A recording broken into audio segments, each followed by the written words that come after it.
Bonjour, bienvenue dans l'introduction à la linguistique française. Unité 6, les 36 ou 37 phonèmes du français. On considère généralement que le français possède 36 ou 37 phonèmes, 16 voyelles, 17 ou 18 consonnes et 3 semi-voyelles ou semi-consonnes. Le rôle de la glotte et des cordes vocales. La glotte est l'orifice à l'intérieur du larynx. Elle est délimitée par les cordes vocales. Elle sert à l'émission de la voix. Grande ouverte. La glotte permet la respiration et aucun son n'est produit. Faiblement ouverte. Elle produit le chuchotement. Lorsque est resserrée, la force de l'air qui passe à travers fait vibrer les cordes vocales et c'est le produit le son de la voix, le boisemment ou la phonation.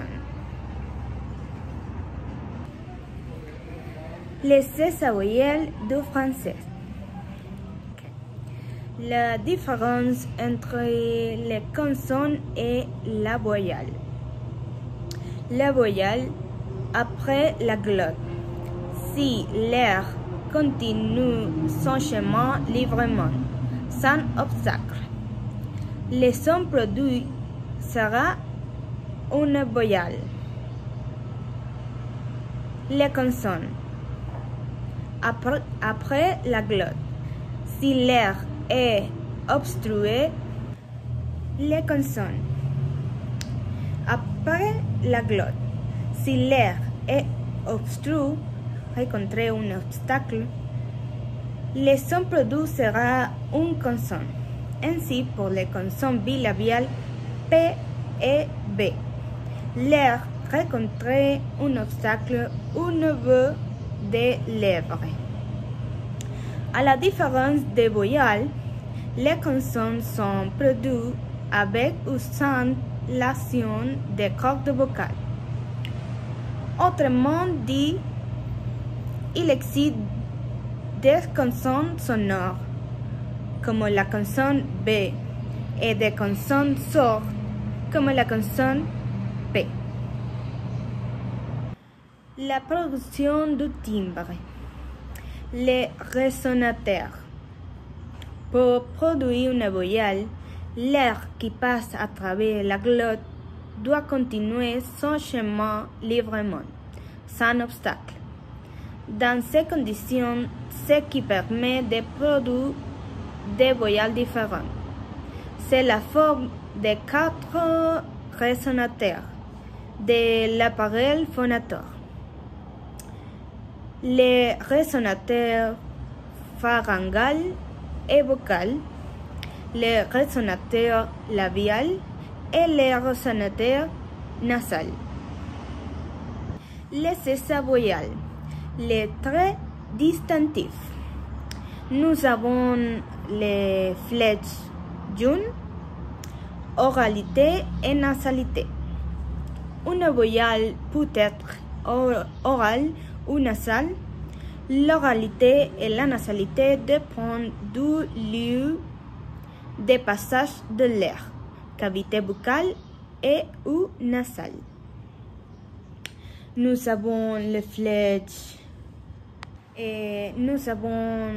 flèches bleues, aperture ou ouverture. Une voyelle peut être plus ou moins ouverte ou fermée. L'aperture dépend de l'espace entre la langue et le palais.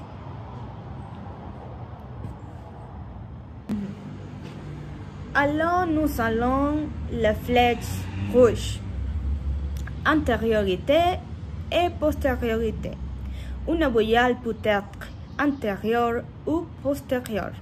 L'antériorité et la postériorité dépendent de la position avancée ou reculée de la langue.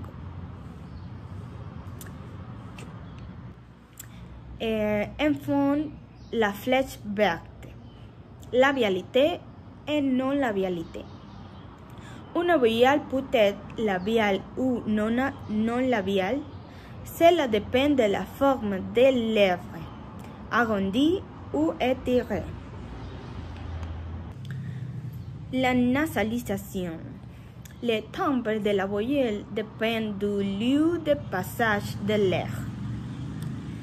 Par exemple, la voyelle orale A, l'air passe par la bouche. La langue est en position centrale. Et la voyelle nasale O, l'air passe par la bouche et par le nez. La langue est un peu en arrière. Antériorité et postériorité. Le timbre de la voyelle dépend de la position avancée ou reculée de la langue. Et à gauche, nous avons position avancée de la langue, voyelle antérieure.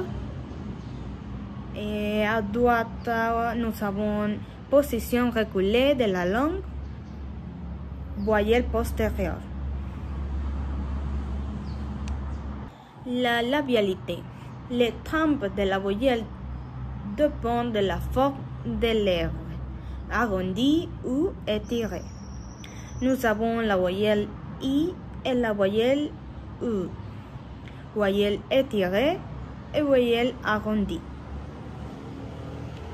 Ici, nous avons le tableau de ces voyelles françaises. À gauche, nous avons aperture, la voyelle fermée comme I, la voyelle mi-fermée comme E, la voyelle mi-ouverte comme E, la voyelle ouverte comme A. De gauche à droite, nous avons antérieur et postérieur. Et à la fin, nous avons étiré et arrondi. Liste de ces voyelles françaises. À gauche, les 12 voyelles orales. À postérieur,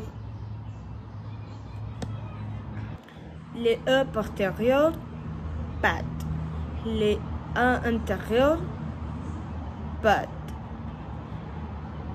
Et fermée, près, et ouverte, père, I, comme nos lits, O fermé, peau,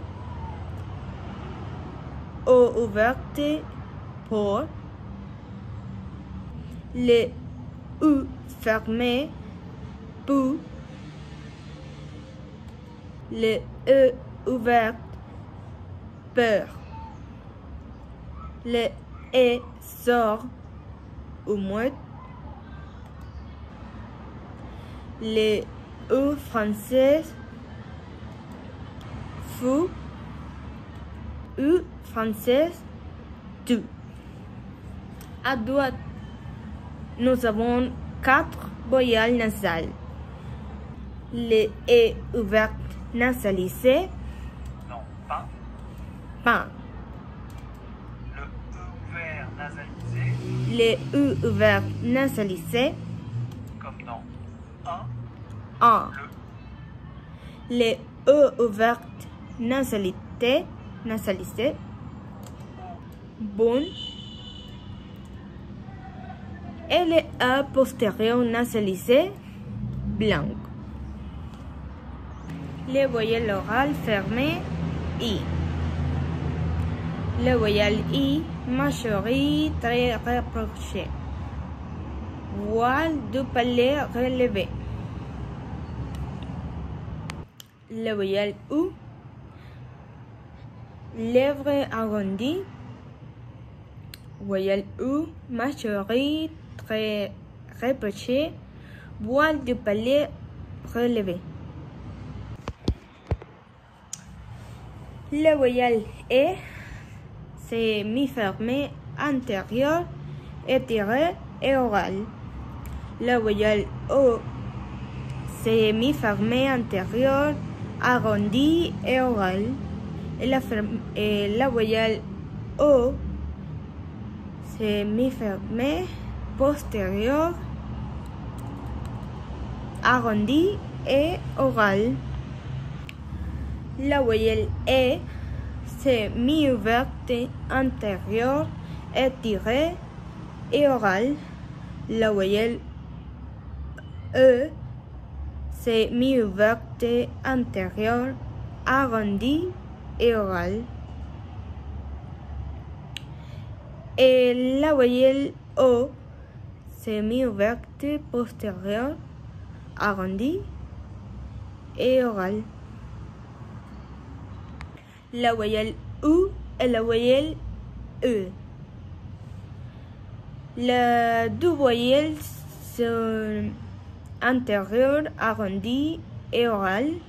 Et la différence est la voyelle O, c'est mi-fermée et la voyelle E, c'est mi-ouverte. La voyelle U et la voyelle O. Les deux voyelles sont postérieures, arrondies et orales.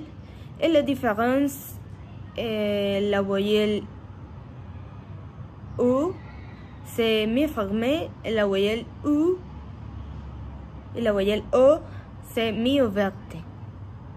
La voyelle A, c'est la voyelle la plus ouverte. La voyelle A, c'est ouverte, antérieure, étirée et orale.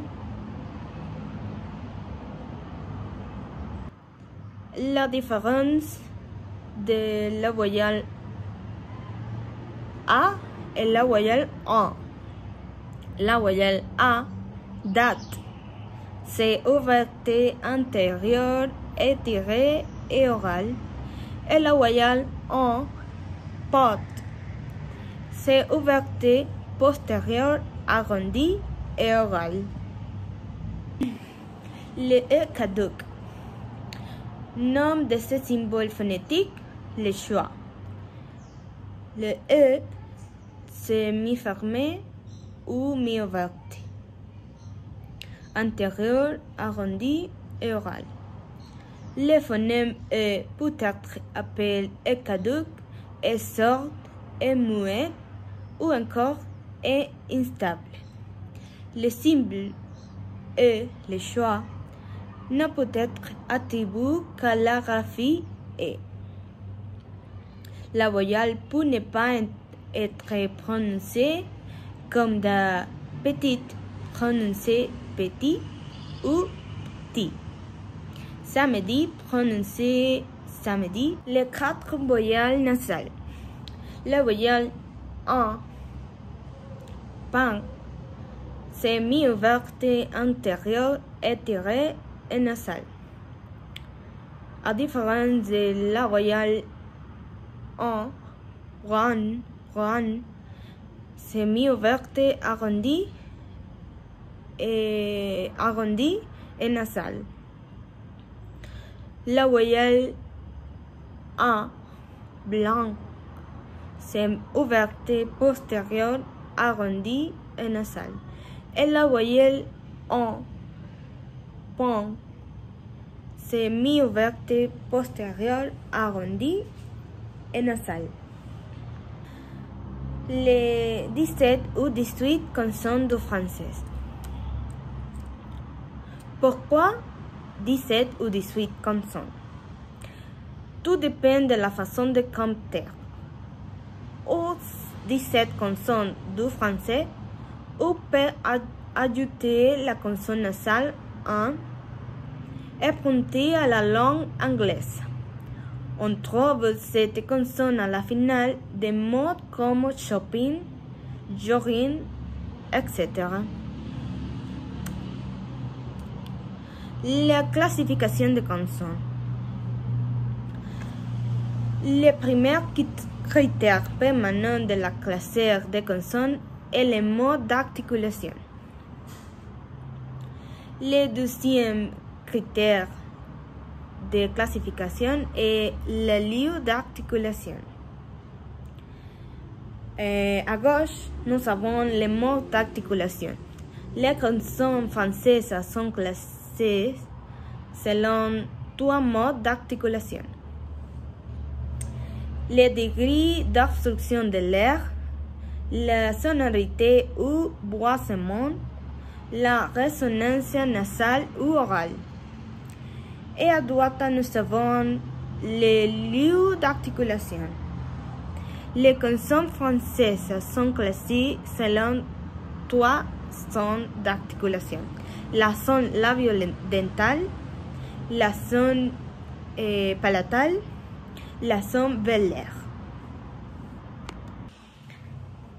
Selon les degrés d'obstruction de l'air, les occlusives. Les consonnes occlusives sont produites dans un premier temps par un blocage complet de l'air, suivi d'une libération brusque de celui-ci. On les appelle aussi des explosives parce qu'il y a un léger bruit d'explosion dans la parution. Le fricatif. La consonne fricative, appelée aussi contractive ou même soupirante,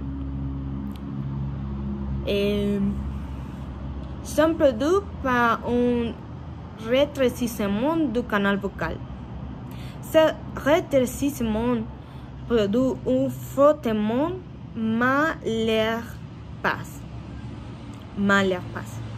Et ces consonnes peuvent durer, c'est pourquoi on les appelle également des consonnes continues. Dans l'articulation réelle, on ne les fait pas durer. Notez qu'en latin, fricer signifie frotter. Les sonantes. Les consonnes dites sonantes sont les consonnes qui présentent les degrés d'obstruction les plus faibles à l'émission de l'air. L'air s'échappe plus librement que pour les occlusives ou les fricatives. 3 sonantes nasales. M, N, M. L'air rencontre un obstacle total dans la bouche, mais échappe librement par le nez. En sonante liquide vibrante. Air roulé apical ou air roulé uvulaire. L'air rencontre un obstacle tactile dans la bouche. À droite, nous avons 3 sonantes dites glissantes. 3 sonantes dites glissantes. L'articulation est proche de celle des voyelles I, U et U, mais l'écart long palais est moins important, d'où l'air but de fortement repellent celui des fricatives. Et en sonant liquide latéral.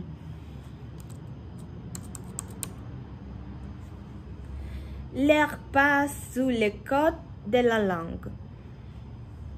La sonorité ou boisement.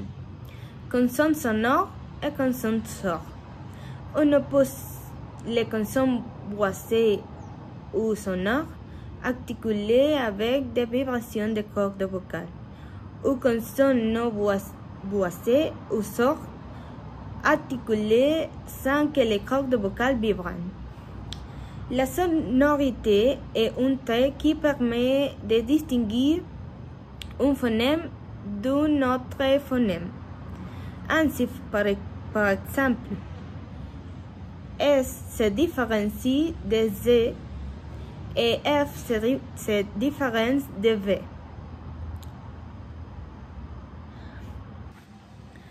Résonance orale ou nasale. Canal oral et canal nasal. En arrivant dans les pharynx buccales, l'air peut suivre deux chemins différents.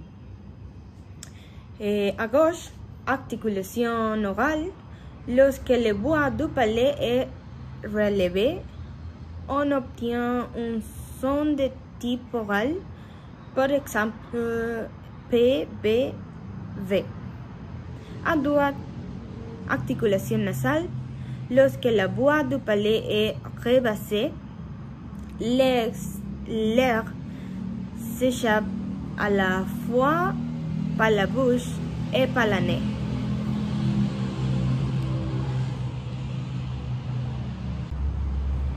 L'articulation est dite nasale, par exemple M, N. Okay. Lieu d'articulation est articulateur mobile.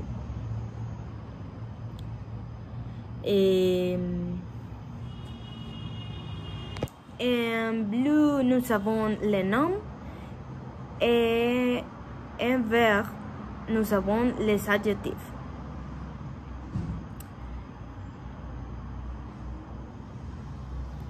Et les dors de la langue, la perce, la racine et les adjectifs apical, prédoxal, dorsal, postdorsal. Et les palais durs, les noms, nous avons lèvres, les dents, les alvéoles, les palamous ou les voies de palais, la louette ou la louve, et les adjectifs, nous avons labial, dental, alvéolaire, prépalatal, palatal, postpalatal, vélaire et uvulaire. Le tableau des consonnes et semi-consonnes.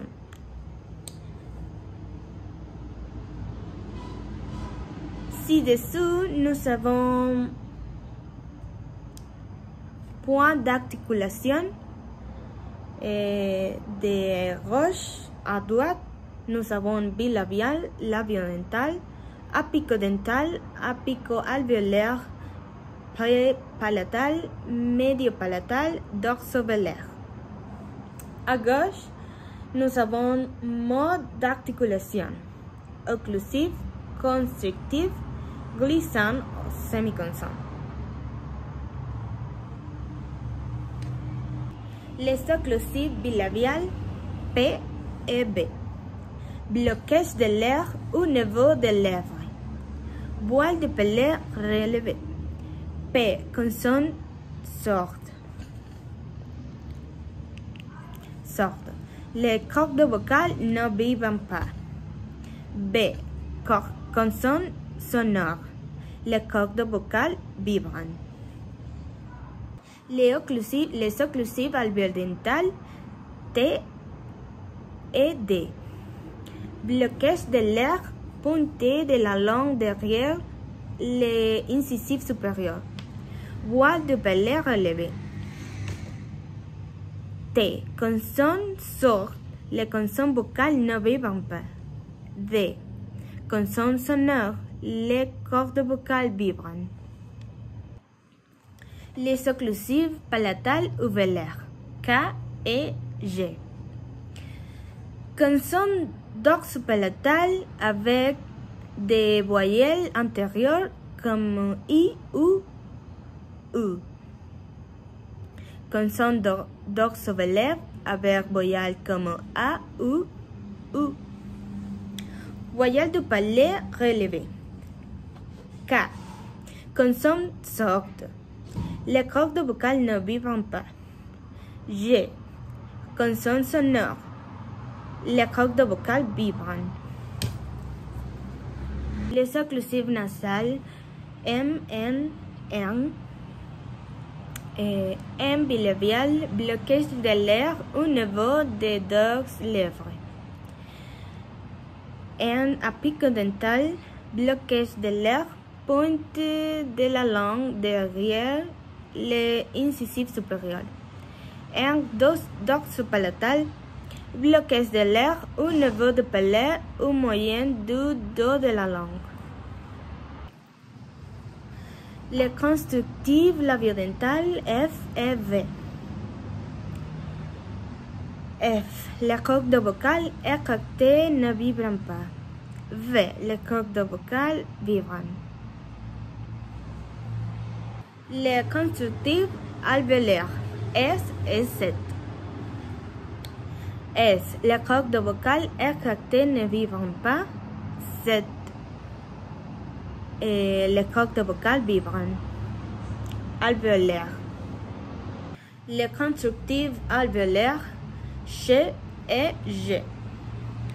Recevement du passage de l'air au niveau du palais avant.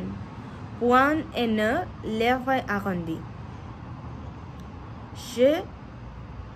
Les cordes vocales écartées ne vibrent pas. Et G. Les cordes vocales vibrent. Les constructives lèvres R. Voile de palais relevé. Resserrement du passage de l'air au niveau du voile du palais. R. Vélaire. La constructive alvéolaire latérale L.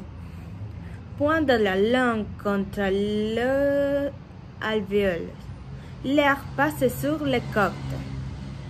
Voile de palais relevé. Le. Alvéolaire latéral. Les trois semi-consonnes ou semi-voyelles de français.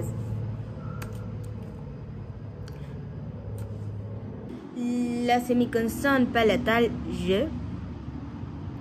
Mâchoire repoussée. Voile de palais relevé G.